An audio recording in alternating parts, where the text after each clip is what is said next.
जय मिथिला जय मैथिली गोर लगै छी सबको। हम आरती मिश्रा मिथिला के वासी समस्त मिथिलावासी को गोर लगै छी।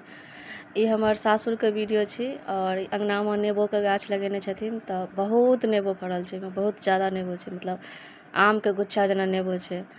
तो वह हम देखा रहल छी और बहुत ज़्यादा नेबो छै, मतलब कहि नहीं सकै छी। एहिमे तऽ एते नहीं पता चलैया, मगर सामने से देखै छै तो बहुत ज़्यादा नेबो छै।